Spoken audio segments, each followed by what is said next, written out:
మన దేశంలో బంగారానికి మంచి డిమాండ్ ఉంటుంది. మహిళలు ఎక్కువగా ఇష్టపడుతుంటారు.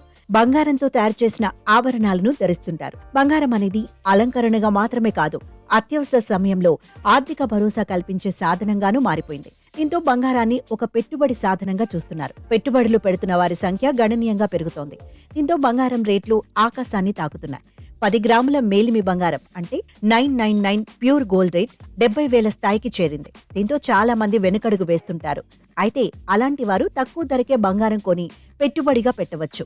కేంద్ర ప్రభుత్వం తరపున రిజర్వ్ బ్యాంక్ ఆఫ్ ఇండియా అందించే సావరిన్ గోల్డ్ బాండ్లను కొనుగోలు చేస్తే సరిపోతుంది. ఫిజికల్ గోల్డ్ కొనకుండా పేపర్ గోల్డ్ కొనడం ద్వారా ఎలాంటి నష్టమూ ఉండదు. ఇప్పటికే 3 సిరీస్ల గోల్డ్ బాండ్స్ వచ్చేశాయి. ఇప్పుడు ఈ కొత్త ఏడాది 2024లో తొలి సావరిన్ గోల్డ్ బాండ్ సిరీస్ ప్రకటించింది. 2024లో తొలి gold bonds scheme sovereign gold bond series 2023-24 series 4 subscription ఫిబ్రవరి 12, 2024వ తేదీన ప్రారంభం కానుంది.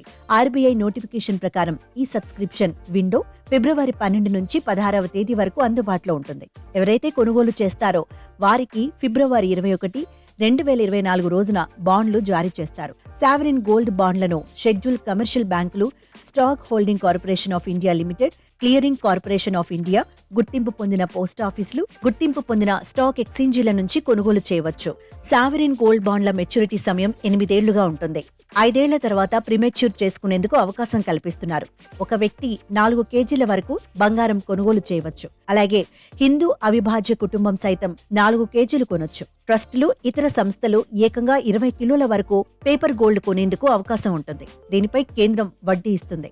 మీ పెట్టుబడిపై వార్షికంగా 2.50% మేర వడ్డీ ఇస్తుంది. అలాగే సబ్స్క్రిప్షన్ జరిగే ముందు 3 వర్కింగ్ డేస్ లో భారత బులియన్, జ్యువెలరీ అసోసియేషన్ ప్రకటించిన ధరల సగటు ప్రకారం గోల్డ్ బాండ్ల ధరలను నిర్ణయిస్తుంది.